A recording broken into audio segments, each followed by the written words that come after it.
Video பார்க்குற எல்லாருக்கும் வணக்கம் நண்பா. இது உங்கள் ரெஸ்லிங் கிங் தமிழ். நான் உங்கள் ரகுமான். இன்றைக்கி நம்ம சேனலில் ஒரு சில இன்ட்ரெஸ்டிங்கான ரெஸ்லிங் நியூஸ், கோடி ரோட்ஸுக்கு என்ன ஆச்சு, கெவின் ஓவன்ஸ் vs ட்ரிபிள் ஹெச்சுக்குள்ள ரெஸ்ல்மேனியா மேட்ச், இதெல்லாம் பற்றி பார்க்க போகிறோம். அதுக்கு முன்னாடி சேனலுக்கு ஃபஸ்ட் டைம் வந்துருக்கோங்க, சப்ஸ்கிரைப் பண்ணி பெல் ஐக்கானை கிளிக் பண்ணி வச்சுக்கோங்க. தினமும் போடுற ரெஸ்லிங் செய்திகளை தமிழ் மொழியில் தெரிஞ்சுக்கோங்க. காய்ஸ், ட்ரிபிள் ஹெச் ஆல்ரெடி கோடி ரோட்ஸுக்கிட்ட ஒரு ப்ராமிஸ் பண்ணியிருந்தார்.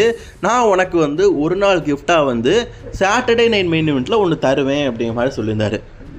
அது ரெண்டு விதமான ரூமராக இருந்து, ஒன்று அவர் கோல்டு கலரில் மின்னனால ஸ்டார்டஸ் கேரக்டராக இருக்கும். இன்னொன்று அவரோட ஈகிள் சாம்பியன்ஷிப், அவங்க அப்பா காலத்தில் அவங்க அப்பா யூஸ் பண்ண அந்த ஈகிள் சாம்பியன்ஷிப்பை WWE கொடுப்பாங்கன்னு. ஸோ அதுதான் பெரிய லெவலில் ரூமராக போயிட்டு இருந்தது. ஸோ ஒரு சர்ப்ரைஸாக அந்த பெட்டி ஓப்பன் பண்ணுற மாதிரியும் அந்த சர்ப்ரைஸுக்குள்ளே இந்த சாம்பியன்ஷிப் இருக்கிற மாதிரியும் அப்படிலாம் காட்டாமல் நார்மலாக கோடி ரோட்ஸ் எப்படி என்ட்ரன்ஸ் கொடுப்பாரோ அப்படி தான் என்ட்ரன்ஸ் கொடுத்தாரு. பட் சாட்டர்டே நைட் மெயின் ஈவெண்ட்டில் நீங்கள் ஒன்று கவனிச்சிங்கன்னா தெரிஞ்சிருக்கும். சாட்டர்டே நைட் மெயின் ஈவெண்ட் முழுக்க பார்த்தீங்கன்னா பண்டைய காலத்தில் எப்படி ரா ஷோ நடக்குமோ, ஸ்மாக்டவுன் ஷோ நடக்குமோ, அதே மாதிரி சாட்டர்டே மெயின் ஈவெண்ட்டுங்கிறது பழைய ஷோ, அந்த பழைய டிசைனிங்லேயே எல்லாமே பண்ணியிருப்பாங்க, என்ட்ரன்ஸ்லேருந்து எல்லாமே. அதனால் கோடி ரோட்ஸோடைய சாம்பியன்ஷிப்பையும் பார்த்தீங்கன்னா பழைய சாம்பியன்ஷிப்பாக கொடுத்துருப்பாங்க. இப்போது கோடி ரோட்ஸ் ஒரு டைட்டில் கொண்டு வந்தார்ல, ஈகிள் டைட்டில், இது புதிய டைட்டில் கிடையாது. இது WWEயில் 1980களில் பயன்படுத்தின ஒரு சாம்பியன்ஷிப். நீங்கள் கேட்கலாம், 80ல் பயன்படுத்தின சாம்பியன்ஷிப் பாப்பா இவ்வளோ அழகாக இருக்குன்னு. எஸ், 1980 இந்த மாதிரிலாம் டிசைனிங் பண்ணியிருக்கிறாங்க. இது விங்ஸ் சாம்பியன்ஷிப், ஈகிள் சாம்பியன்ஷிப் அப்படிங்கிற மாதிரிலாம் சொல்லுவாங்க. ஏன்னா இதோட டிசைனிங் ஈகிள் பறக்கிற மாதிரி இருக்கும். ஏன்னா அமெரிக்காவுடைய லோகோ ஈகிள் தானே, அதனால ஈகிள் பறக்கிற மாதிரி இருக்கும். இந்த சாம்பியன்ஷிப்பை கோடி ரோட்ஸ் பார்த்தீங்கன்னா அன்டிஸ்பியூட்டட் WWE சாம்பியன்ஷிப் பதிலாக கொண்டு வந்திருப்பார். ஸோ இதுக்கப்புறமா இந்த சாம்பியன்ஷிப்பை தான் பார்த்தீங்கன்னா WWE சாம்பியன்ஷிப்னு வச்சுருக்க போகிறாங்க அப்படின்னு நினச்சிங்கன்னா அதுதான் கிடையாது. அந்த வீடியோடைய ஸ்டார்டிங்லேயே ஒன்று சொன்னேன், அதுவும் தெரிஞ்சும் பல பேர் ப்ரோ பழைய அன்டிஸ்பியூட்டட் சாம்பியன்ஷிப் ரிப்பு, புதிய அன்டிஸ்பியூட்டட் சாம்பியன்ஷிப் இப்போ க்ரோத்திங் அப்படின்லாம் போட்டுருந்தீங்க.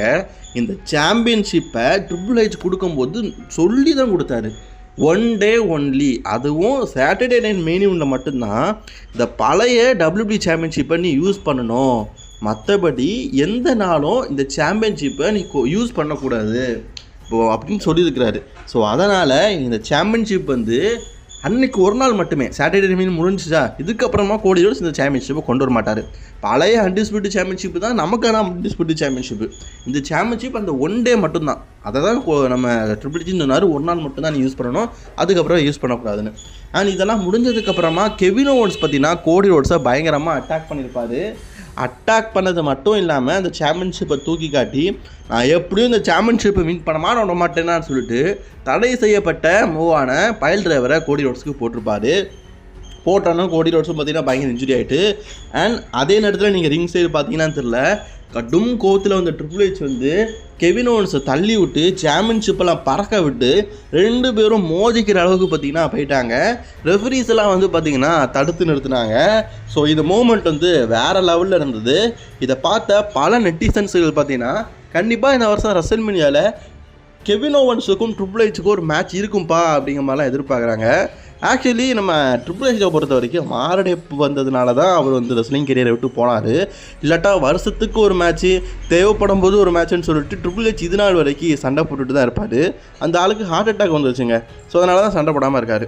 ஒருவேளை ஹெல்த்து ஓரளவுக்கு நல்லா இருக்குது அப்படின்னா கண்டிப்பாக இந்த வருடம் கெவின் ஓவன்ஸுக்கும் ட்ரிபிள் ஹெச்சுக்கும் மேட்ச் நடக்கலாம். ஆக்சுவலி கண்டிப்பாக ஒருவேளை ட்ரிபிள் ஹெச்சுக்கு ஹார்ட் அட்டாக்லாம் வராமல் இருந்திருந்தால் நம்ம எப்போவோ கெவின் ஓவன்ஸுக்கும் ட்ரிபிள் ஹெச்சுக்கும் மேட்செல்லாம் பார்த்துருப்போம். அதில் கெவின் ஓவன்ஸோட வளர்ச்சிக்காக ட்ரிபிள் ஹெச் தோக்கலாம் செஞ்சுருப்பார். செத்ரோல்ஸ் மாதிரி தானே அவருக்கும் கெவின் ஓவன்ஸு. ஸோ அப்படி தோக்கலாம் செஞ்சுருப்பார். பட் மேபி இது இந்த வருஷம் நடக்கிறதுக்கான சான்சஸ் அதிகமாக இருக்குதுன்னு சொல்லப்படுது. Kevin Owens and triple H இவங்களுடைய காம்பினேஷனும் நல்லா இருக்கும். மேட்சை பொறுத்த வரைக்கும் நடந்ததுன்னா எப்படி இருக்குன்னு கேட்டிங்கன்னா, ட்ரிபிள் ஹெச் பொறுத்த வரைக்கும் ஹார்ட் அட்டாக் பேஷண்ட். ஸோ அந்தளவுக்குலாம் கஷ்டப்பட்டெல்லாம் சண்டை பண்ண முடியாது. பட் ஆனால் கெவின் ஓவன்ஸ் மேட்சை நல்லா கொண்டு போவார். இந்த நம்ம ட்ரீம் மேட்சாக எதிர்பார்க்கலாம். அண்ட் நம்ம கோடி ரோட்ஸாக போகும்போது ஸ்ட்ரெச்சரில் வச்சு கொண்டு போகிற மாதிரி காட்டினதுனால ஒரு சில தினங்களுக்கு கோடி ரோட்ஸ் வரமாட்டார். ஸோ இப்போது அடுத்த வாரம் ஸ்மாக்டவுனில் டேப் பண்ணிட்டாங்க. அந்த டேப் பண்ண ஸ்மாக்டவுனில் கெவின் ஓவன்ஸும் வரல, கோடி ரோட்ஸும் வரல. கெவின் ஓவன்ஸ் வழக்கம் போல் காரில் உட்காந்து ஒரு வீடியோ கால் இல்லாட்டா ஒரு ஸ்டேட்மெண்ட் ரிலீஸ் பண்ணுவார். அதான் பண்ண போகிறாரு. ஸோ அதே மாதிரி எனக்கு தெரிஞ்சு நியூ இயருக்கு அப்புறமா ராயல் ரம்போ டைமில் தான் கோடி ரோட்ஸ் வருவார் போல் இருக்குது. ஏன்னா ஜனவரி மாதத்துக்கு அப்புறம் தான் இந்த ராயல் ரம்பிள் ஃபியூடே ஆரம்பிப்பாங்க. அது வரைக்கும் நியூ இயர் செலிப்ரேஷன்ஸ் எல்லாம் நடக்கும். அதில் வரைக்கும் கோடி ரோட்ஸ் வரமாட்டார்னு நினைக்கிறேன். அண்ட் ராவோடைய நெட்ஃப்ளிக்ஸ் ப்ரீமியம் ஷோ இருக்குது, அந்த டைமில் நம்ம கோடி ரோட்ஸ் திருப்பி வருவார்னு நினைக்கிறேன். அண்ட் ட்ரூ மேக்கிண்டர் பேக் ஸ்டேஜில் என்ன சொல்லியிருக்காருன்னா, நான் முடிக்க வேண்டிய விஷயங்கள் நிறைய இருக்குது, நான் மொத்தம் முடிக்க வேண்டியது 4, அதில் 1 முடிச்சிருக்கிறேன் அப்படிங்கிற மாதிரி சொல்லியிருக்காரு. டேரெக்டாக பார்த்தீங்கன்னா ட்ரூ மேக்கிண்டர் வந்து யாரை வம்புலுக்காரு பார்த்தீங்கன்னா ரோமன் ரெயின்ஸ் தான் வம்புலுக்காரு. ஏன்னா அவர் வந்து இப்போதைக்கு பிளட் லைன் ஸ்டோரிக்குள்ளே இன்வால்வ்மெண்ட் ஆகிட்டார். நான் வந்து சோலியை முடிக்க வேண்டியது 4 பேர், அதில் நீங்கள் 3 பேரை டேரெக்டாகவே அட்டாக் பண்ணிட்டார் ட்ரூ மேக்கிண்டர். நீங்கள் பார்த்துருப்பீங்க. ஃபஸ்ட்டாக ட்ரூ மேக்கிண்டர் அட்டாக் பண்ணது ஜே ஊசவை, 2வது அட்டாக் பண்ணது தான் சாமி ஜெயினை, 3வது அட்டாக் பண்ணது ஜிம்மி ஊசவை. ரோமன் ரெயின்ஸ் வரல, வந்திருந்தால் கண்டிப்பாக ரோமன் ரெயின்ஸையும் தாக்கியிருப்பார் ட்ரூ மேக்கிண்டர். இப்போ ரோமன் ரெயின்ஸுக்கு ரசல்மனியான ஆப்பனண்ட் இல்லாத டைமில் இப்போது ட்ரூ மேக்கிண்டரை ரெடி பண்ணியிருக்காங்களான்னு தெரில எனக்கு தெரிஞ்சு. ஸோ ட்ரூ மேக்கிண்டர் ரசல்மனியாவுக்கு முன்னாடி ரோமன் ரெயின்ஸ்க்காக ஸ்டோரி போகிறதுக்கு இவங்க இப்போ தயாராக நிற்கிறாரு. அந்த வகையில் தான் இப்போ அவர் சொல்லியிருக்காரு, நான் ஒருத்தனை தீர்த்துட்டேன், யார் சாமி ஜெயினே தீர்த்துட்டேன், இன்னும் 3 இருக்குதுன்னு. அதில் கண்டிப்பாக அடுத்து ஜெமி ஊசோ கூட தான் அவர் ஸ்பீட் போவார், அடுத்தது ஜே ஊசோ கூட, அடுத்து ரோமன் கூட போகிற வாய்ப்பு இருக்குது. அதே மாதிரி சிஎம் பங்கும் பேக் ஸ்டேஜுக்கு வந்திருந்தார்.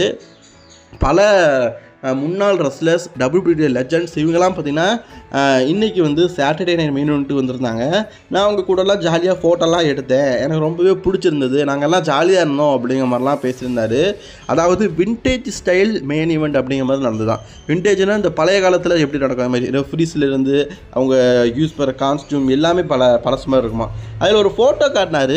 எனக்கு மட்டும் தான் தெரியுதா இல்லை உங்களுக்கு அப்படி தெரியுதா? நம்ம சிஎம் பங்க் பக்கத்தில் இருக்குது கிறிஸ்டரிக்க மாதிரி எனக்கு மட்டும் தான் தெரியுதா இல்லை உங்களுக்கும் தெரியுதா? ஒருவேளை கிறிஸ்டரிக்கா வந்து சாட்டர்டே மெயின் ஈவெண்ட்டுக்கு வந்துருந்தாரு என்ன?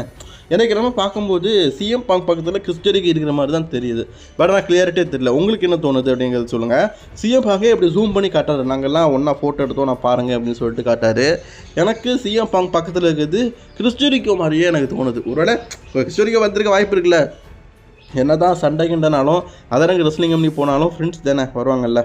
And brand new women's United சாம்பியனான செல்சி கிரீனும் பேக் ஸ்டேஜில் இன்டர்வியூ கொடுத்துருக்குறாங்க. இந்த சாம்பியன்ஷிப் வந்து எனக்கு ரொம்ப பிடிச்சிருக்குது, பிகாஸ் இதில் ஒயிட்டு, ரெட்டு, க்ரீனு இதெல்லாம் சேர்த்தா கூட கொஞ்சம் நல்லாயிருக்கும் அப்படிங்கிற மாதிரி பேசியிருக்கிறாங்க. மேபி இந்த யுனைடெட் சாம்பியன்ஷிப்பை கஸ்டமைட் பண்ணது கூட நம்ம செல்சி கிரீன் வாய்ப்பு இருக்குது. ஏன்னா அவங்க சொல்கிறாங்க க்ரீன் கலர் இருக்கணும், அப்போ தான் இந்த சாம்பியன்ஷிப் நல்லாயிருக்கும். அண்ட் நியூ யூஎஸ் சாம்பியன் நான் சொல்லும்போது அவரும் சொல்கிறாரு. சொன்ன முடிச்சோன்னா கிஃப்ட்டை என்ன தெரியுமா கொடுக்குறாங்க, அவங்க வாயில் அது வரைக்கும் சிவிங்கம்மா மின்னுட்டு இருந்தாங்க, அந்த சிவிங்கம்மை தூக்கி அவர் கையில் கொடுக்காரு, நீ வச்சு கிஃப்டாக வச்சுக்கன்னு. அடங் பாவி, அவன் உனக்கு அழகாக ஒன்று நியூ சாம்பியன் சொன்னால் கையில் வாயில் போட்ட சிவிங்கம்மை தூக்கி கொடுக்குது இந்த அம்மா. எங்கே பார்த்தாலும் தன்னுடைய கேரக்டரை புலப்படுத்து தான், அதுக்கான கிஃப்டாக தான் இந்த சாம்பியன்ஷிப்பை ட்ரிபிள் வச்சு கொடுத்துருக்காரு.